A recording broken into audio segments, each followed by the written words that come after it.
El delegado del Gobierno en Madrid, Francisco Martín, no debería seguir ni un minuto más en su puesto porque no defiende los intereses de los ciudadanos, sino los de Pedro Sánchez y los de su partido. Su actuación arbitraria tuvo este miércoles en la sede del Partido Popular el punto culminante. Permitió que varios cientos de ciudadanos, no muchos, menos de un millar, se agolparan por la tarde frente a la sede del PP en la calle Génova para pedir la dimisión de la presidenta de la Comunidad de Madrid, Isabel Díaz Ayuso, a la que acusan de asesina por las muertes de los ancianos en las residencias durante la pandemia y de corrupta por el presunto fraude fiscal que podría haber cometido su actual pareja.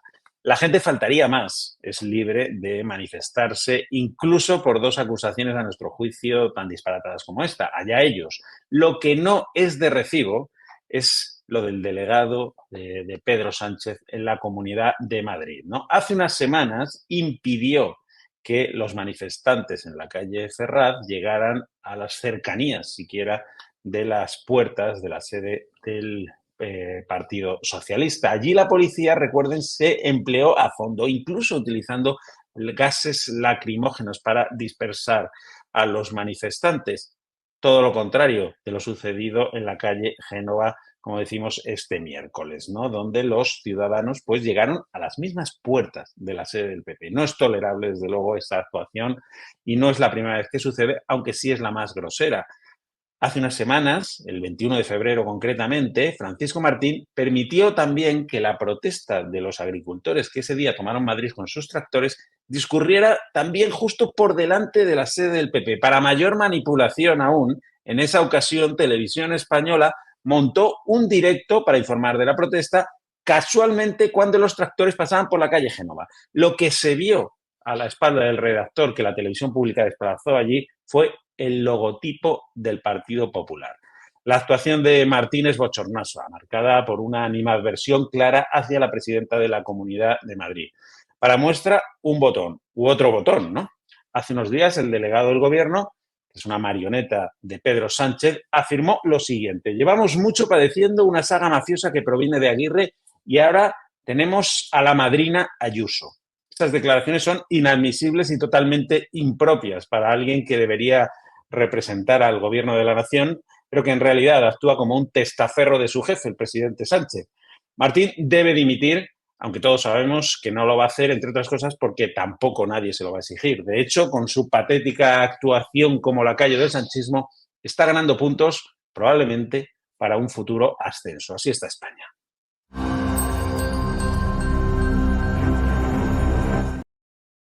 Estamos en la tertulia de Es Política aquí en Es Diario y con muchos temas por delante. El primero y el de más actualidad en estos momentos pues es el que ya se desgranó en el editorial de este programa. Isabel Díaz Ayuso, la manifestación que le convocaron ayer en Génova, en la que le convocaron este miércoles concretamente en Génova y que desde luego las imágenes hablan por sí solas, es decir, pinchazo absoluto. Lo estamos viendo en pantalla, pero más allá de eso está esta cuestión, la que se mencionaba ya en el editorial, Alberto, es decir, se permitió que prácticamente se llegara a la puerta. Evidentemente se puede manifestar en Ferraz y en Génova y donde se quiera, pero aquí parece que hay una doble vara de medir en cuanto a la actuación, ¿no? o a las órdenes a la policía del delegado del gobierno en Madrid. Alberto, ¿cómo lo ves? Bueno, la primera doble vara de medir es probablemente de aquellos asistentes que les parecía muy mal, y estoy seguro que muchos son los mismos, les parecía fatal que se rodeara Ferraz porque era una cosa anticonstitucional contra un partido político, pero en cambio van perfectamente a otra sede a hacerlo. Por lo tanto, yo creo que esa es la primera doble vara de medir de la que parte todo en este enfangue generalizado en el que creemos que los nuestros son los buenos y los otros son directamente el enemigo, y eso es lo que estamos generando. Ahora, a nivel literal, tampoco veo un salto tan cualitativo en el sentido, bueno, pues ahí están las lecheras, impide, siempre las manifestaciones en Génova se han hecho en la acera de enfrente, está bloqueado, no llega, también los primeros días en Ferraz estaban mucho más cerca y luego se les fue separando. Hombre, si esta manifestación durara 200 días como la de Ferraz, probablemente la cosa evolucionaría, pero vamos, en un primer momento yo no veo tanto dramatismo, simplemente me parece un poco incoherente el planteamiento, nada más. Claro, Benjamín, eso también es un enfoque, digamos, interesante, ¿no? Es decir, estos mismos que están aquí manifestándose, seguramente que sean muchos de los que han cargado duramente contra las manifestaciones en Ferraz por la ley de amnistía, ¿no? Y bueno, yo la verdad es que a título personal siempre he defendido que la gente puede manifestarse Claro. delante de las sedes de los partidos. No veo nada antidemocrático ahí. Los partidos son actores políticos, los principales actores políticos, diría yo, y por lo tanto los ciudadanos, claro que sí, pueden manifestarse delante de las sedes. Faltaría más, ¿no? Creo que se puede hacer de forma civilizada y controlada. Yo lo que me llama la atención es que en un mundo donde la imagen es lo que prima, el delegado del gobierno pues permita que suceda esta imagen, ¿no? Es decir, los manifestantes con el logotipo del PP detrás. Es lo que se buscaba y es lo que se consiguió, ¿no? Y también es lo que quería impedir que sucediera en Ferraz cuando no dejaba a los manifestantes acercarse. Los mantuvo a varias manzanas de distancia en todo momento e incluso los dispersaron con gases lacrimógenos, ¿no? Jamás han permitido una manifestación delante de la sede del Partido Socialista. Esta doble vara de medir, esta actuación totalmente arbitraria es lo que me escandaliza, ¿no? Hombre, también Pero la bueno, calle es no me diferente, asusta, Benjamín. No es lo mismo Génova, que quiero es decir, más no es lo ancha, mismo. ¿no?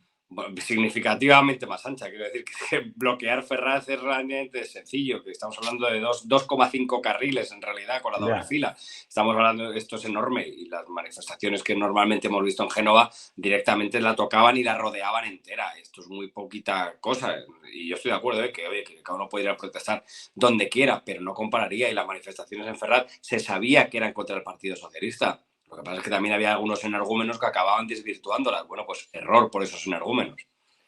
Pero aquí, Sí, pero allí se permitió estar, o sea, no se permitió estar en la puerta, o ni Los siquiera en las primeros días cercanías, ¿eh? prácticamente Estaban sí. a varias manzanas, No, a un par los de primeros manzanas. días estaban Fue lo directamente en la máximo. esquina. Y lo sabe, los primeros días estaban ahí. O sea, que se veía Ferrari y lo gritaban y los de Lo- dentro lo veían. ¿Te refieres cuando se dispersó con gases lacrimógenos, no? No, me estoy hablando de los La primeros días, manifestación. Benjamín, los primeros días. pero no, los gases No, lacrimógenos y fue además, precisamente además, el segundo día, lo de los gases lacrimógenos. O el primero o el segundo a más tardar, ¿no? Que fue cuando ya se volvió más viral todo el asunto. y Y vaya. además los tractores, efectivamente, como recordaba en el editorial, los tractores que protestaban en Madrid por las Eso es condiciones del otro campo, tema. etcétera, también pasaron por la calle Génova. Una de las columnas, se permitieron varias columnas por Madrid y una iba diseñada auténticamente, o sea, casualmente para que Es pasara una calle por muy la calle Génova transitada, delante de la sede del más que PP Ferraz. y Televisión Española hizo un directo en el momento que los tractores pasaban delante de la sede del PP, de tal manera que lo que se veía detrás era el logotipo del PP. Quiero decir, es una actuación coordinada. Es que este gobierno, para mí, este gobierno es que actúa de una forma que roza ya lo chavista, sinceramente. O sea, fabrica un caso contra Isabel Díaz Ayuso, porque es lo que ha hecho, a mi juicio. Es decir, ha filtrado datos de la agencia tributaria, ha filtrado comunicaciones entre abogados y fiscal relativas a un particular en su actividad particular, que ese particular lo que tiene, la única relación que tiene con Isabel Díaz Ayuso es que es su novio, pero no tiene una relación de negocios con ella, no contrataba con la Comunidad de Madrid ni nada, mientras no se demuestre lo contrario. Y se utilizan datos de un particular, se utiliza en los problemas fiscales de un particular para atacar a la presidenta Sí, madrileña. sí. Luego se caldean las calles, se monta una manifestación, se le da, Televisión Española acudió presta y rauda ayer también para en las 24 horas dar la señal en directo de esa manifestación, salen los ministros en tromba a Lo decir que de Isabel Ferraz también Ayuso se vio. debe dimitir y que es una corrupta, y eso para mí, pues hombre, que se haga desde el poder, eso que se haga desde el poder, me parece que pues es una práctica bastante Pero chavista y muy esto peligrosa, ¿no? Me es, preocupa, la verdad.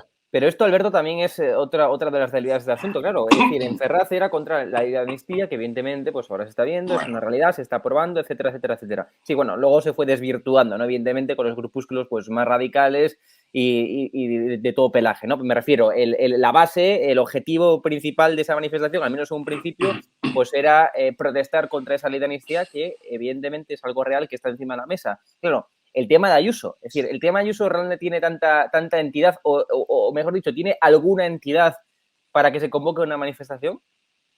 literalmente ahora, yo ya lo he dicho varias veces, yo no veo que haya por ahora, no sé si acabará habiendo una relación directa, una vinculación, un trato de favor, en cuyo caso directamente yo creo que tiene que actuar la justicia.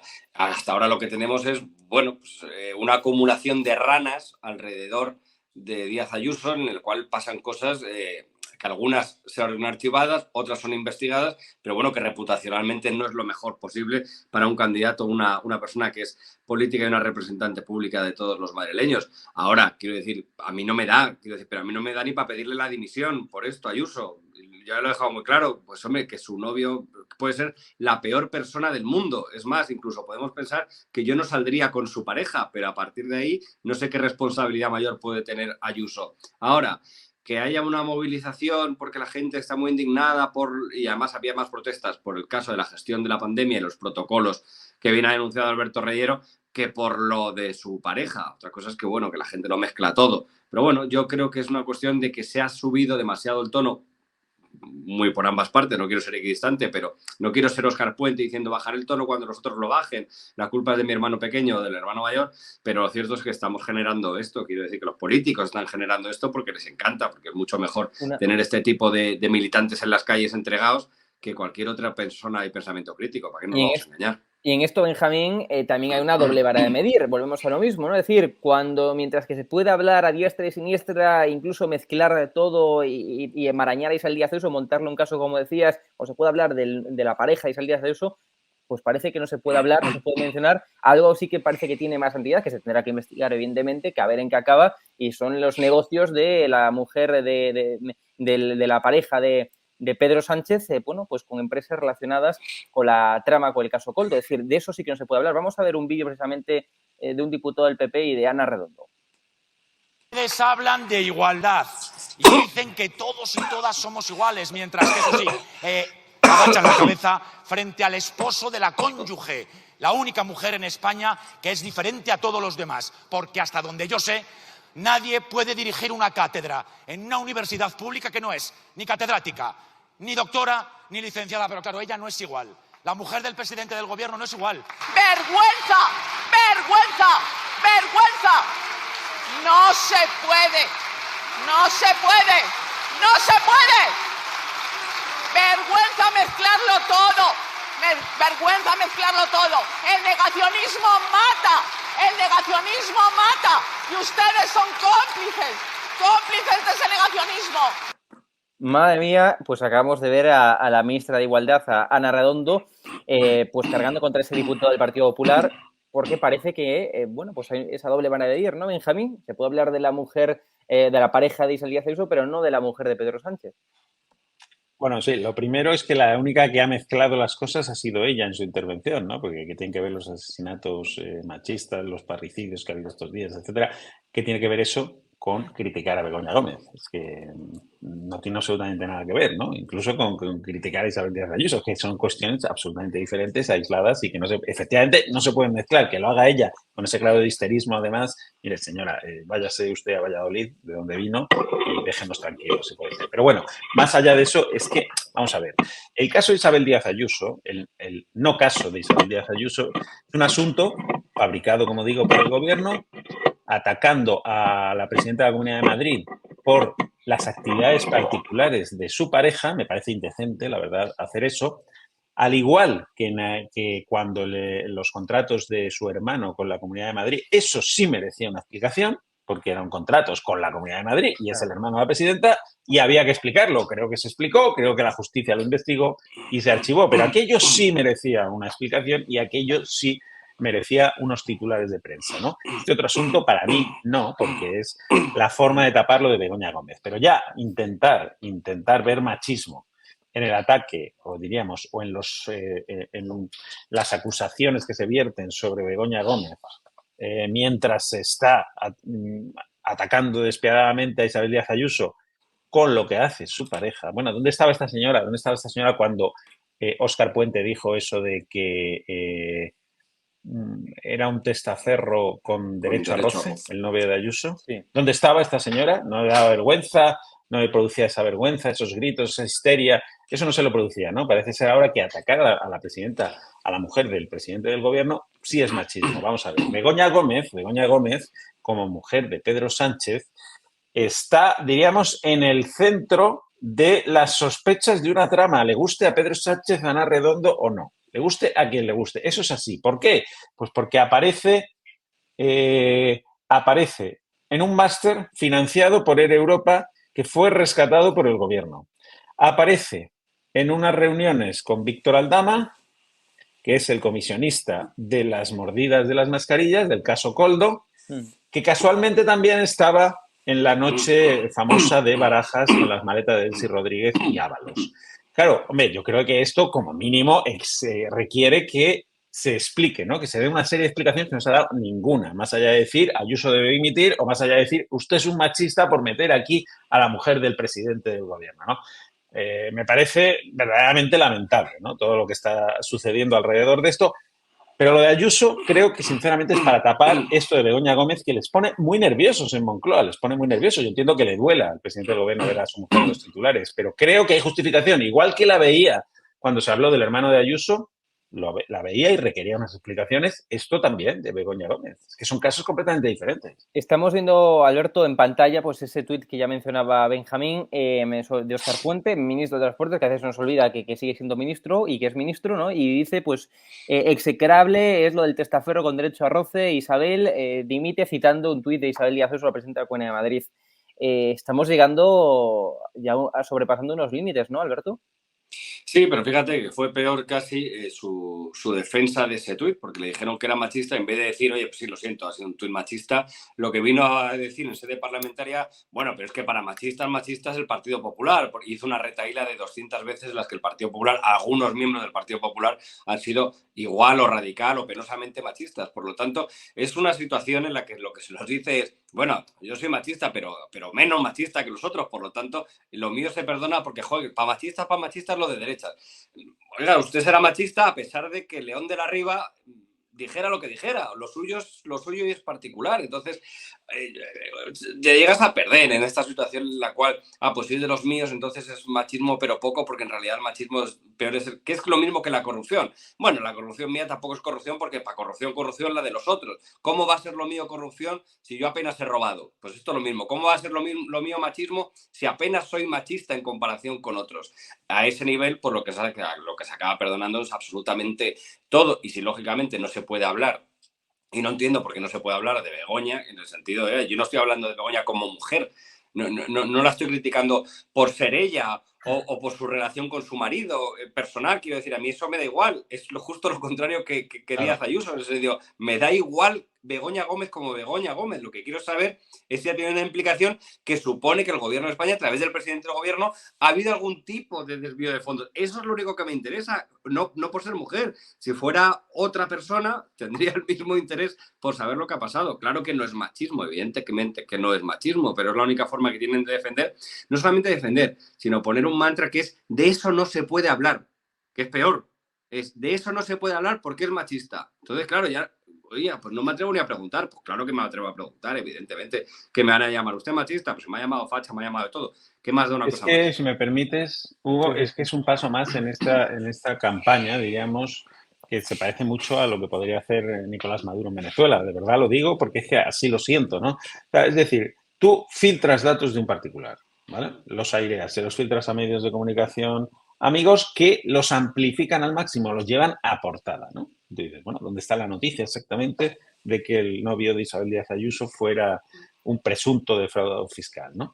Filtras datos particulares, filtras datos de los abogados, lo amplificas con medios afines y cuando se ha montado un escándalo, como digo, artificial, porque nadie sabe muy bien cuál es el escándalo, sale el gobierno en pleno, todos los ministros en tromba, a acusar de corrupta a Ayuso y a pedir su dimisión.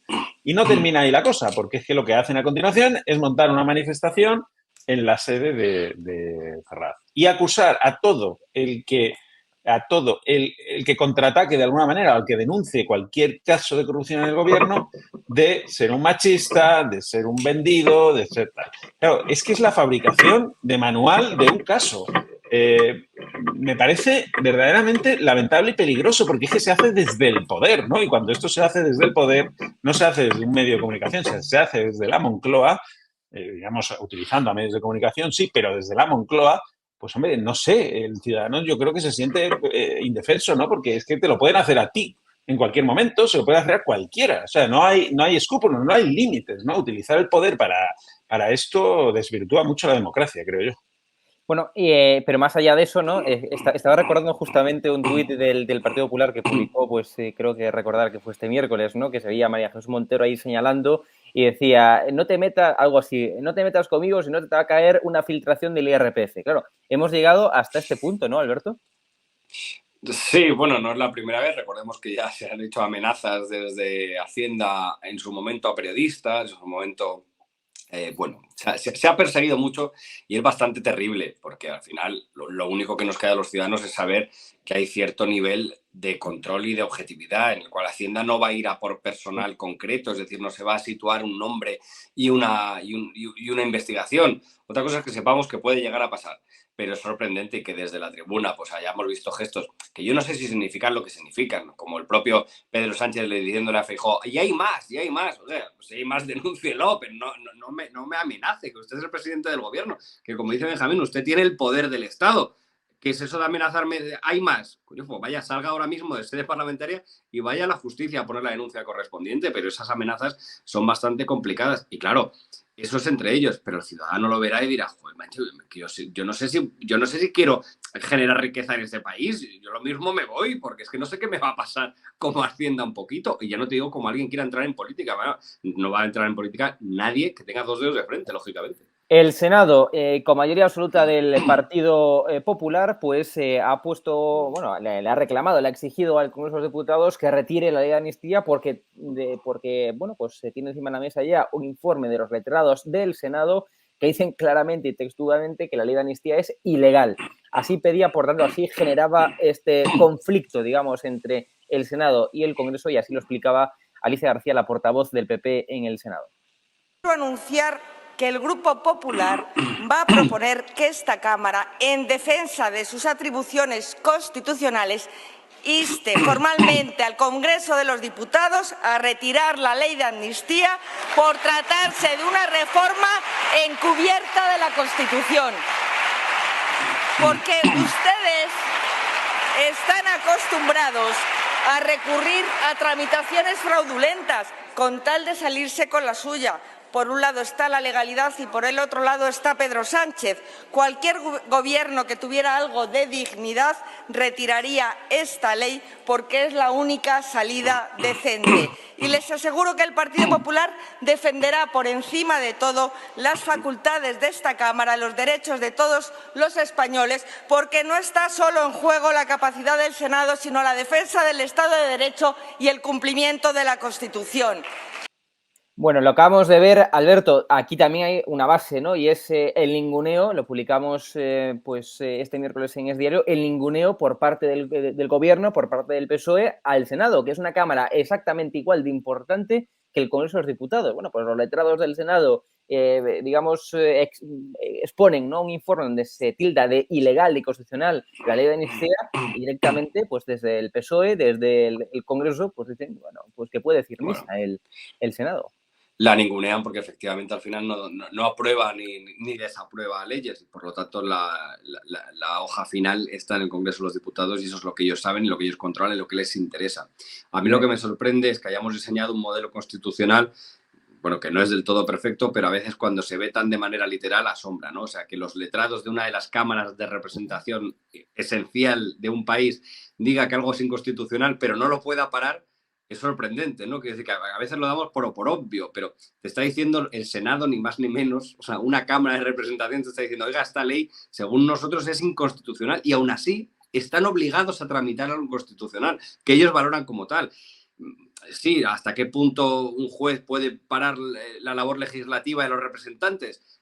Pero es verdad que no tenemos ningún mecanismo de control. Es decir, que el poder político de los partidos es absoluto. O sea, hay un absolutismo de los partidos políticos. Habría que esperar a que se aprobara la ley, por tanto, que es la hoja de ruta del Partido Popular, según parece, al menos por el momento, aprobar primero la ley de amnistía en este caso y luego ya recurrirla al Tribunal Constitucional. Claro, pero el Senado tendría que llevar a tramitación una ley que permite la esclavitud, por ejemplo. ¿Sabes? No, claro. Pero eso, no, pero no estoy de acuerdo contigo. No estoy de acuerdo contigo, Alberto, porque yo creo que el sistema sí prevé una fórmula que es la que está empleando ahora el Partido Popular, precisamente este conflicto institucional con el Congreso. El problema aquí, porque esta fórmula acaba probablemente en el Tribunal Constitucional, si quiere el Partido Popular llevarla ahí. El problema es que acaba en este Exacto. Tribunal Constitucional, claro, pero entonces es más profundo, digamos, el desgaste del sistema, ¿no? Porque es la absoluta desconfianza en el Tribunal Constitucional, ¿no? El que se ve ya como un tribunal de parte, ¿no? Como un tribunal medianamente ecuánime, ¿no? Con lo cual es todavía peor lo que está sucediendo, ¿no? Porque hay una apariencia de legalidad que disfraza las decisiones del gobierno y las mayorías, ¿no?, que consiguen el Congreso, pero que tienen poco de legalidad, ¿no? A mí me consta que el Partido Popular no tenía pensado este conflicto de competencias con el Congreso, pero que el informe de los letrados del Senado ha sido tan contundente y prácticamente recomendaba dar este paso, pues que lo han seguido al pie de la letra, ¿no? Porque el informe, claro, es que lo que dice es que es inconstitucional por varios motivos, además, no por uno, por el fondo, por supuesto, y por cómo se ha aprobado, ¿no? O sea, es que es por razones materiales, por razones de contenido, etcétera. Con lo cual, yo creo que el Partido Popular no esperaba un informe tan absolutamente contundente, no esperaba que los propios letrados del Senado abrieran la puerta a este conflicto con el Congreso y han cogido el guante ese para, bueno, por lo menos que la opinión pública vea claramente en dónde estamos, ¿no? Porque no tiene mucho más recorrido, es la verdad. Se topa como mucho, va a alcanzar como mucho al Tribunal Constitucional y a cambio de Pumpido allí ese muro, ¿no? Y allí morirá. Pero, bueno, que la gente vea, ¿no?, de qué estamos hablando. Y el Tribunal de Justicia de la Unión Europea, que también tiene muchas esperanzas del Partido Popular depositado en Europa, porque, según ellos creen, desde el Partido Popular, pues claro, la ley de amnistía también va en contra de los estándares democráticos de la Unión Europea, tanto en cuanto que se trata de perdonar, digamos, de olvidar, mejor dicho, ¿no?, pues los delitos de terrorismo, de malversación, etcétera, etcétera, etcétera. Es decir, también puede ser que el juez sí que la pare, ¿no, Alberto? Pues no lo tengo claro, bueno, no tengo claro ni la valoración que puede hacer, pero yo lo que sí sé es cómo se va a reaccionar, pues igual que hemos visto con la Comisión de Venecia, ¿no? Es decir, pues cada uno la interpreta como quiere, o ponga una cosa lo que ponga, el Partido Socialista es capaz de decir que en realidad le está dando la razón en una frase en la que no le da la razón, pero da igual porque es un nivel de interpretación absoluta. El PSOE juega y este gobierno juega una cosa maravillosa, que es cuando la ley española te oprime, te vas a la europea, pero si la europea te oprime, te vas a la española. Es decir, es un juego en el cual ¿dónde está la bolita? Lo voy a acabar aprobando porque voy a dar un salto de una a otra. Fíjate que las modificaciones, las enmiendas a la última ley de amnistía incluyen referencias incluso creo que es la Comisión de la ONU sobre drogas. Y quiero decir, o sea, puestos a coger referencias que puedan ser absolutamente abiertas, se refiere incluso a la cuestión de las drogas y los delitos para ver cómo puede ser tratado o no un delito, cosa que evidentemente yo creo que no hay ningún procedimiento penal ni jurídico que tenga ese nivel de apertura tan amplio. Ahora, ¿frenará algo? Pocas dudas tengo, porque al final hay una cuestión de soberanía y va a tirar para adelante. Es decir, es que esto no se puede frenar. A ver, yo creo que esta ley, por una cuestión o por otra, veremos por cuál, pero creo que esta ley no se va a llegar a aplicar, por lo menos no se va a llegar a aplicar en plenitud, ¿no?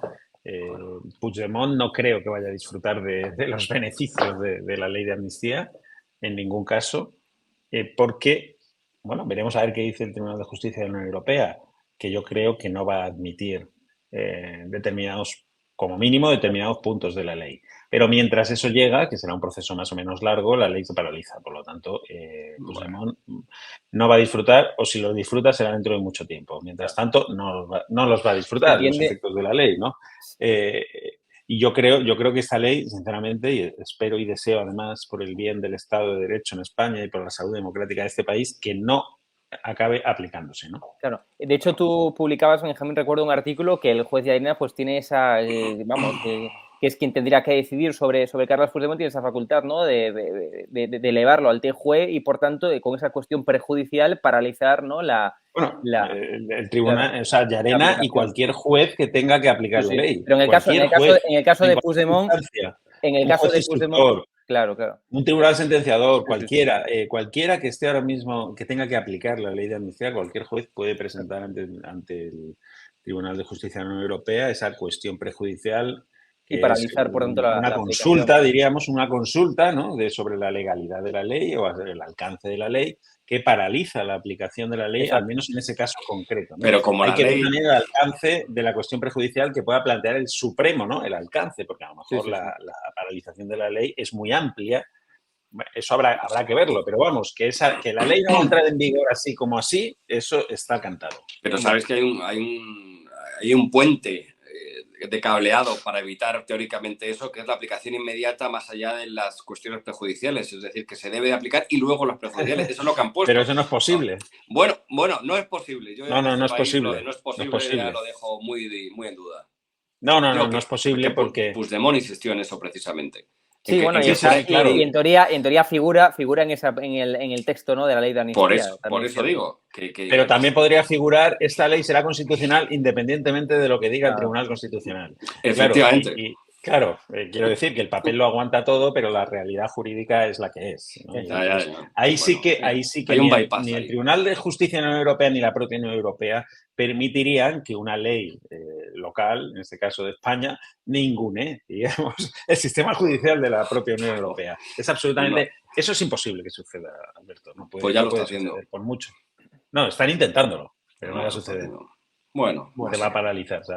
De hecho, yo creo que Puigdemont, tengo muchas dudas de que se atreva a venir a España. Tengo muchísimas dudas porque puede acabar en la cárcel y además puede acabar en la cárcel durante un tiempo largo, en contra de lo que se está diciendo. No se atreverían a meterle porque hay una ley que se tiene que discutir de amnistía que a lo mejor borra sus delitos y tal. Yo creo que Llarena, con la ley en la mano y esa amnistía paralizada, le metería en la cárcel y además con un evidente riesgo de fuga, porque ya se ha fugado, que justificaría meterle en prisión. Puede pagar un millón como Dani Alves y ya está. Nos hemos quedado hoy sin tiempo, pero os pido un titular de una frase a cada uno sobre ¿debe Ciudadanos integrarse en el Partido Popular como están persiguiendo desde Génova? Alberto, ¿sí, no? No debe. En las europeas no. Porque debe mantener una marca y una identidad, yo creo que sí. Antes de desaparecer, que hagan la última prueba. ¿Existimos o no existimos? Que nos lo digan los ciudadanos. Alberto, Benjamín. Pues yo creo que debería, sí, pero primero porque ya ha desaparecido en la práctica, es un partido absolutamente en descomposición. Paso todos los días por la plaza de Manuel Becerra, o casi todos los días, y veo la sede de Ciudadanos, aquella magnífica sede que tenían allí, enfrente de la Plaza de Toros, ¿no? He dicho Manuel Becerra, no, la Plaza de Toros de las Ventas, y enfrente, al otro lado de la M30, tenían su sede, para los que no sean de Madrid. Paso por allí todos los días y veo un enorme cartel, ha desaparecido todo lo naranja, y veo un cartel que pone disponible, enorme, ¿sabes? Pues esa es la realidad, es una auténtica metáfora de lo que está sucediendo a Ciudadanos, ¿no? Está disponible. Y creo que debería integrarse porque además creo que es bueno, ¿no? España ahora mismo tiene, yo creo, una misión fundamental, la oposición en España, que es desalojar a Pedro Sánchez del poder. Esa es la misión principal. Más como titular está quedando largo. Y de ideologías. Sí, es verdad. Y entonces, en esa misión de desalojar, cuanto más se unan las fuerzas para lograrlo, pues mejor. Entonces creo que sería interesante para todos, la verdad. Benjamín López, su director de Diario, Alberto Sotillo, sociólogo, un placer, muchas gracias. Es un placer recibir en Es Diario a José Manuel García Margallo. Seguro que todos nuestros lectores y espectadores lo conocen, eurodiputado del Partido Popular y también es ministro de Asuntos Exteriores. Muchísimas gracias, José Manuel, por pasarse por Es Diario. Muchísimas gracias a vosotros por darme la oportunidad de explicar lo que Fernando Guillazo y yo hemos querido decir, no en uno, sino en dos libros, porque este libro es continuación de otro que se llamó España en su laberinto. Este se llama España Terra Incógnita. Si el primer libro intentaba diagnosticar la situación de España, que a nuestro juicio es gravísimo, buscando paralelismos en nuestra historia, era un diagnóstico vertical, empezando en Fernando VII, este es transversal, es horizontal. Lo que hemos descrito en el libro son los procesos populistas que en el mundo han sido, para no llamarnos a engaño. Lo que está pasando en España ya ha pasado en otras latitudes y en otros tiempos, y de continuar la deriva actual terminará en una situación similar. Es decir, nadie puede decir que el futuro que nos espera, insisto, si no se corrige esta deriva, es desconocido, es perfectamente conocido. Claro, de hecho, en el propio título del libro, ¿no? España Terra Incógnita, es decir, viene de latín incógnita, es decir, desconocido, tierra desconocida, ¿no? Nos estamos adentrando nos estamos adentrando, por tanto, en un panorama que hasta ahora pues no se conocía al menos con tanta intensidad, ¿no? Eso es decir, yo creo que la historia democrática de España, después de terminada la dictadura, gracias a la transición, se establecen unas normas y unas pautas de conducta que dan estabilidad y seguridad. Sabíamos dónde teníamos que movernos y cuáles eran los límites que no se podían traspasar. Era lo que Cánovas llamaba las verdades madre. Los dos grandes partidos del sistema aceptaban los principios fundamentales de la Constitución: la unidad de España, la integridad territorial, la separación de poderes, la economía de mercado, el europeísmo y nuestra inserción en la sociedad occidental. En el Pacto de Tinel, porque esto viene de lejos, y eso explica el protagonismo que ha vuelto a tener Rodríguez Zapatero, se rompen este consenso básico en esos principios fundamentales. Pacto de Tinel pasan dos cosas que se están repitiendo ahora. Rodríguez Zapatero, entonces secretario general del PSOE, falta un año para que fuese presidente, promete aceptar cualquier propuesta que venga del Parlamento de Cataluña, abdicando o desconociendo su obligación como presidente del gobierno de garantizar que esa propuesta cabía dentro de nuestra Constitución. Primer punto, es romper el principio de lealtad constitucional y el principio de legalidad. Y el segundo es que decide con los firmantes, que es Esquerra Republicana de Cataluña, PSC, Iniciativa Els Verds, que no se hablará nunca con el Partido Popular, ni en Cataluña ni fuera de Cataluña en ningún tema. Es decir, establece un muro, una división de España en dos, que no es más que reproducir algo que es muy querido y que está en el subconsciente de Rodríguez Zapatero y de Sánchez, que es la legitimidad de este gobierno no viene tanto de la Constitución como de la Segunda República. Y la Segunda República, hay que recordar que empieza con una frase de Azaña que dice: la República será de izquierdas. Exacto. O no será. Exacto. Y Jiménez de Azúa, que era el presidente de la Comisión Constitucional, dice que nadie se engañe, esta es una constitución de izquierda, es decir, deja fuera a media España.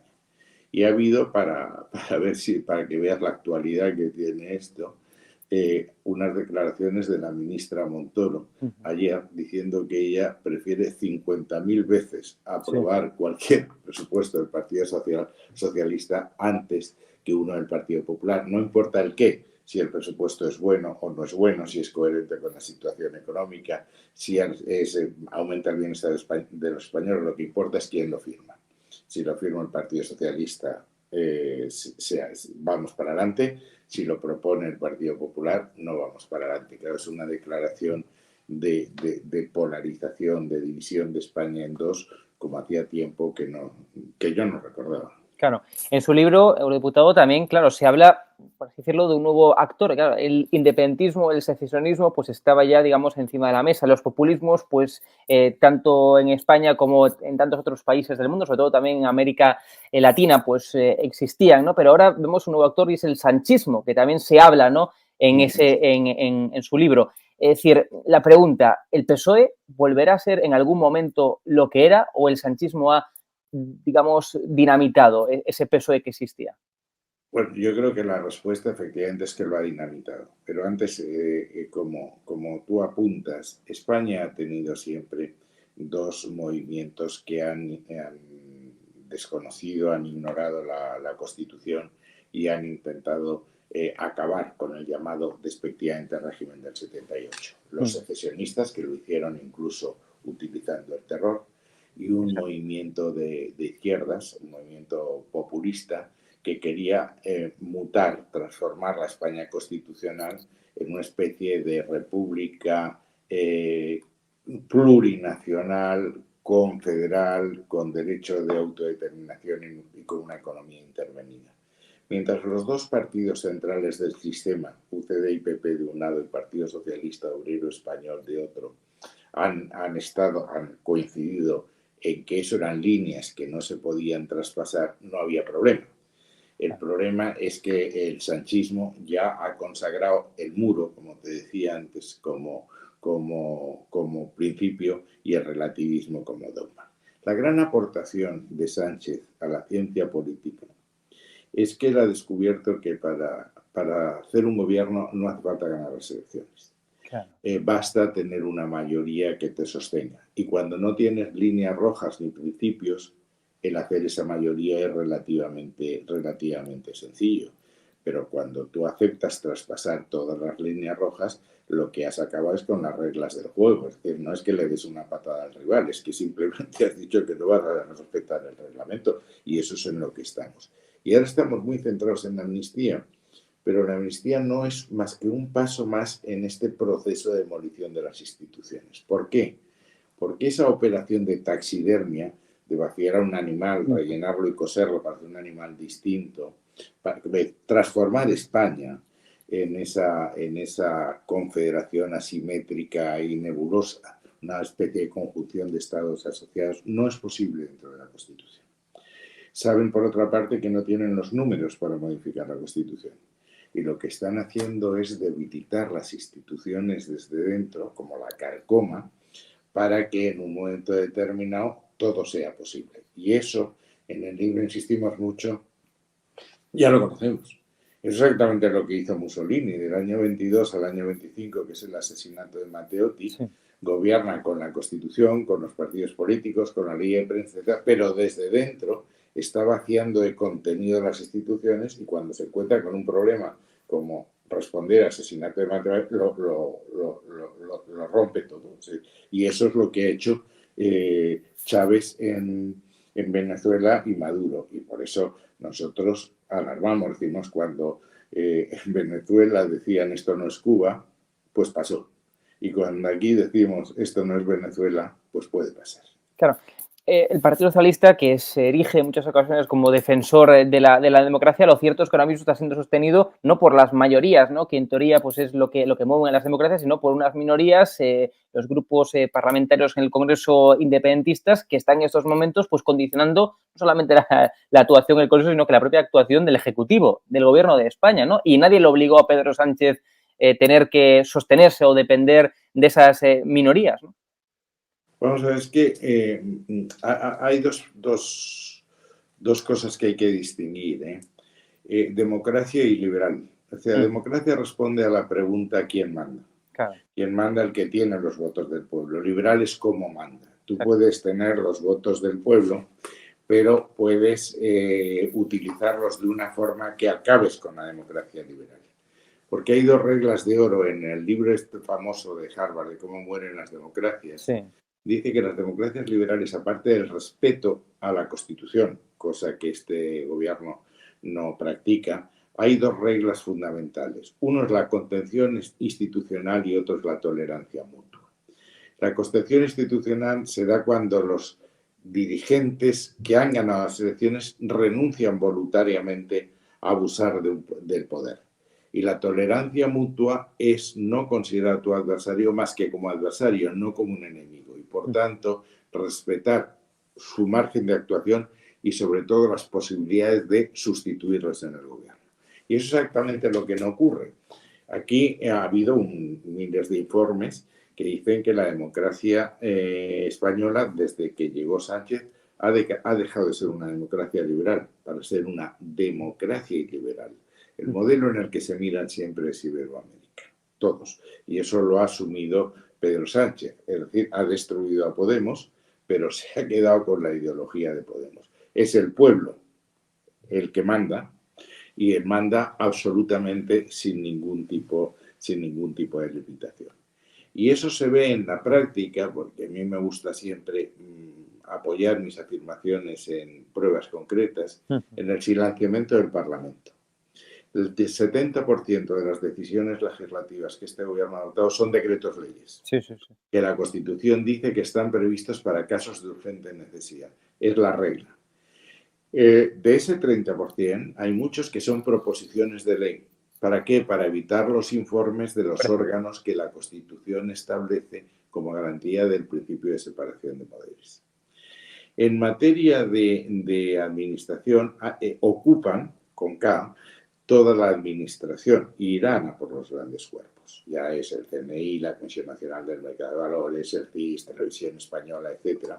Lo que está pasando, por ejemplo, en estos días de la utilización de la Fiscalía y de la Agencia Tributaria para destruir un adversario político, no hace más que demostrar que ellos no quieren la neutralidad de la administración, quieren exactamente lo contrario, quieren que sea un instrumento para garantizar su permanencia en el poder y destruir a sus adversarios. Y estamos en todo lo que es todo el tema de la ocupación también de la justicia y del Tribunal Constitucional. Es decir, el nombramiento del presidente, de la vicepresidenta, que los dos nombramientos del gobierno sean de personas muy afines o con carne del Partido Socialista, la utilización, vuelvo a la Fiscalía, etcétera, y este intento de absorber el Consejo del Poder Judicial, de hacerse un Poder Judicial a la medida, no es más que una prueba de que ellos no buscan la independencia de las instituciones, que es la garantía de la separación de poderes, sino exactamente lo contrario, la dependencia de las instituciones y el mando único desde el pueblo frente a los que estamos fuera del pueblo, lo que Sánchez llama la fachosfera, en la que estás tú, en la que está yo, están las academias, está el colegio de abogados, está todo el que no comulgue con, hasta paje, ¿no? Parece también. Con la nueva religión. Claro. Hablabas, ministro, también de los decretos de ley, de las proposiciones de ley, es decir, y la clara muestra, el claro ejemplo es la ley de amnistía, ¿no? Es decir, una proposición de ley y la ley del sí.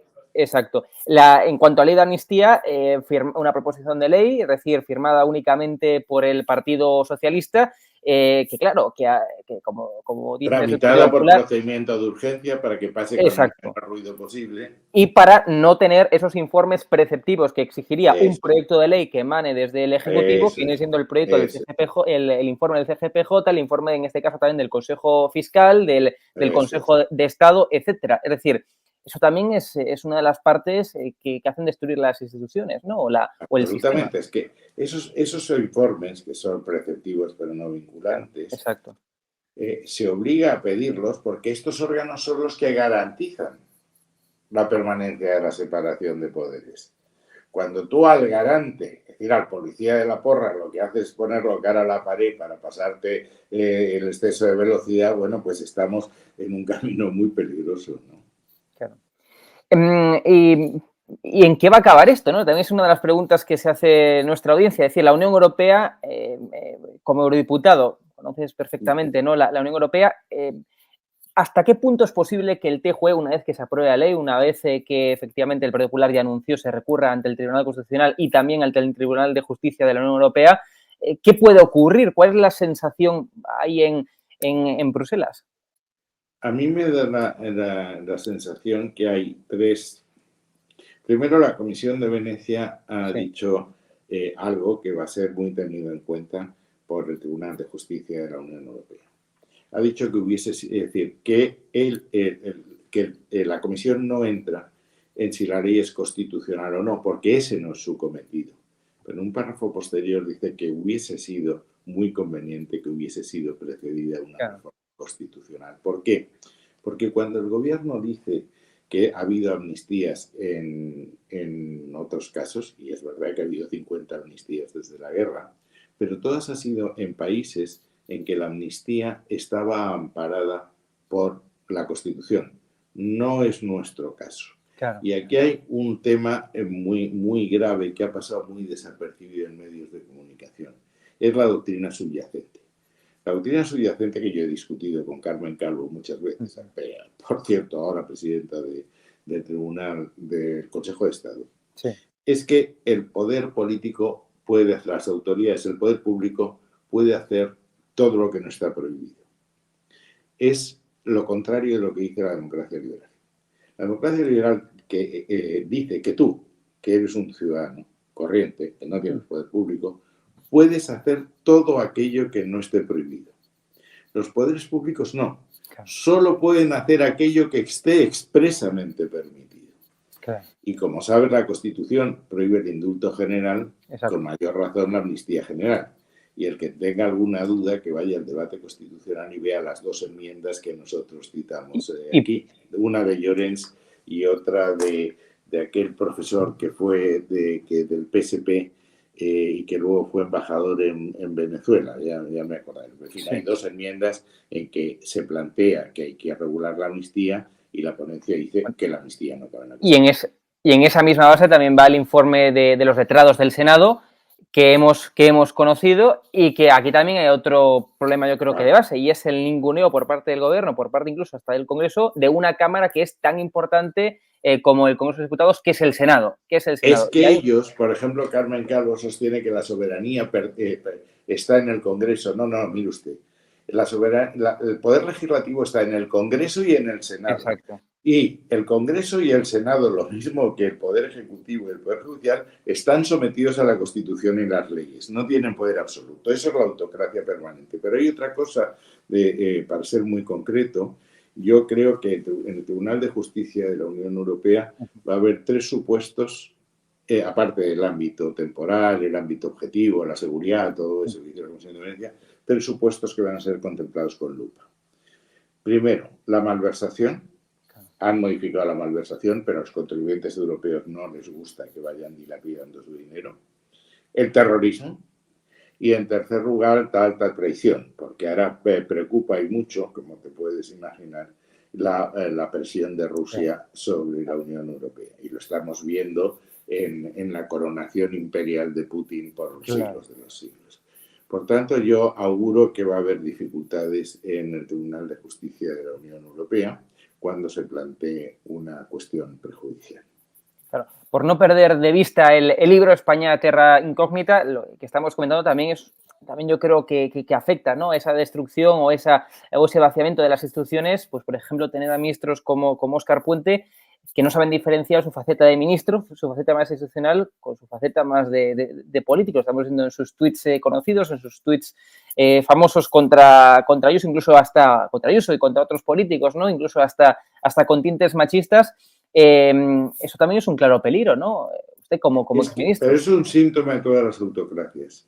En todas las autocracias, el que manda cree que todo es suyo, que todo el monte es orégano y que todo les está permitido. Aquello del franquismo, no sabe usted con quién está hablando, ¿no? Claro. Y bueno, para ir ya concluyendo, ¿no? O sea, uno de los temas principales, además del sanchismo, también lo hablábamos al inicio, es el secesionismo, el independentismo, un problema que está evidentemente encima de la mesa. Lo cierto es que en España pues debe haber pues 1 millón, 2 millones como mucho de catalanes que se consideran independentistas, que se quieren excindir, ¿no? del resto de España. ¿Cómo se puede atajar, por tanto, este problema? Bueno, lo primero que hay que, si me permites, yo creo que lo primero que hay que saber es cuál es su estrategia. Claro. Lo que caracteriza a Sánchez es que no tiene más plan que el que termina a la hora de comer. Luego ya verá cuál es por la tarde, qué es lo que hace. Pero ellos tienen un plan que es la secesión de 2 territorios, de Euskadi y Cataluña. Lo que sí creo, Hugo, y que no se está contando, es que yo creo que han cambiado de estrategia. Tanto en Cataluña como en el País Vasco. No se trata ya, porque estamos en la Unión Europea y luego hablaremos de eso, la salida de España sería la salida de la Unión Europea, por tanto la pérdida de conexión con el Banco Central. No se trata ya de sacar a Cataluña y a Euskadi de España. Se trata de sacar a España de Euskadi y Cataluña. ¿Qué quiere decir eso? Luego te diré cuál es el cómo lo van a hacer, pero el qué. El reconocimiento jurídico de las naciones vasca y catalana. Segundo, la legitimación de las instituciones no por la Constitución, sino por los llamados derechos históricos. Por eso Puigdemont habla de 1714. En tercer lugar, el monopolio de las leyes autonómicas, que no dejarían ningún margen a la legislación estatal. En tercer lugar, en la relación bilateral entre las administraciones. No se trata ya de un Estado complejo que tiene unas leyes nacionales, unas leyes autonómicas y locales, sino administraciones que hablan de igual a igual, como en una negociación internacional. En cuarto lugar, ya lo han señalado, es un Consejo del Poder Judicial para nombrar sus propios jueces. y que la justicia termine en los TSJs, en los Tribunales Superiores de Justicia, salvo la unificación de doctrina del Supremo en su caso, más luego el tema de una hacienda propia con cupo, que esto es definitiva, es decir, cupo político, con todo lo que he dicho, más cupo económico, es decir, convertir a escala de Cataluña en una especie de estados libres asociados, en que lo único que quede allí de España sea Zara y porque el nombre no les molesta. Eso es un poco a dónde vamos. ¿Cómo lo van a hacer? Yo creo que ellos, los separatistas, van a exigir un referéndum del artículo 92. Yo creo que no es verdad, que no es eso lo que quieren. Yo creo que lo que van a ir es una modificación estatutaria, como ya hizo Maragall, en la que establezcan todo esto que te he contado, que luego sea además confirmado y avalado por un tribunal constitucional en que tiene una mayoría de 7-4. Con lo cual se votaría en Cataluña y en Euskadi, no por supuesto en el resto de España, y sería avalado por el Tribunal Constitucional. Ese creo que es la ruta que está diseñada. Y yo creo que Sánchez lo sabe. Pero Sánchez lo que, con este afán de mantenerse en el poder, insisto en no tener reglas, es que la deriva es peligrosísima. Es que aprobó unos indultos que no habían sido solicitados por sus beneficiarios, sin haber manifestado el menor arrepentimiento y desde luego sin haber contado con propósito de enmienda y sin informe del tribunal. Derogó la sedición, abarató la malversación. Ahora vamos a la amnistía. Por tanto, lo importante es saber que siendo cada uno de estos pasos trascendente, no son sino pasos en una cadena, en un proceso que termina en la secesión. Eso es donde estamos. Y yo creo que el pueblo español no se está dando cuenta. Por eso el libro empieza con el símil de la rana. Si tú una rana la metes en una olla de agua hirviendo, salta. Si la metes en agua fría y le das dando, no se da cuenta y muere asfixiada. Y yo creo que no hay reacción de lo que está pasando. Por eso este libro intenta ser una llamada de alarma.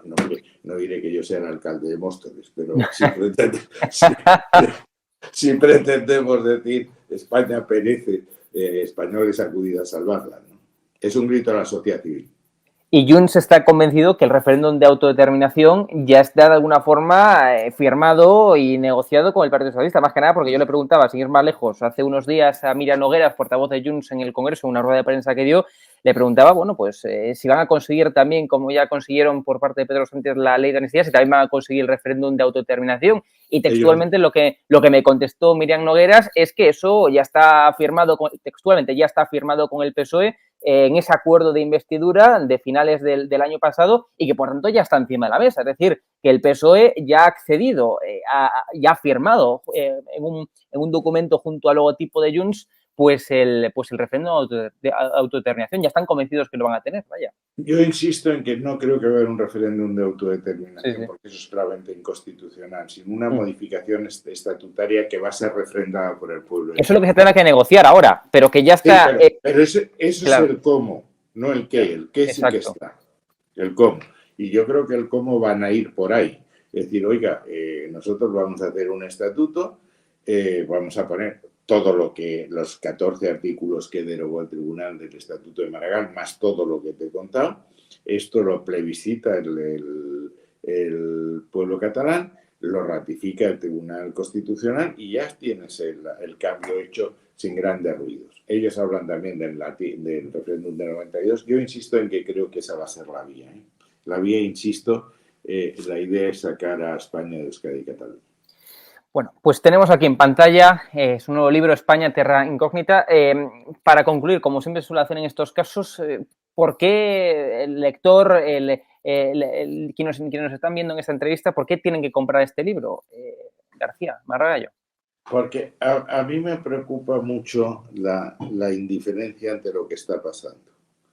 Es decir, los restaurantes están llenos, las terrazas también, y la gente va digiriendo esto sin gran alarma.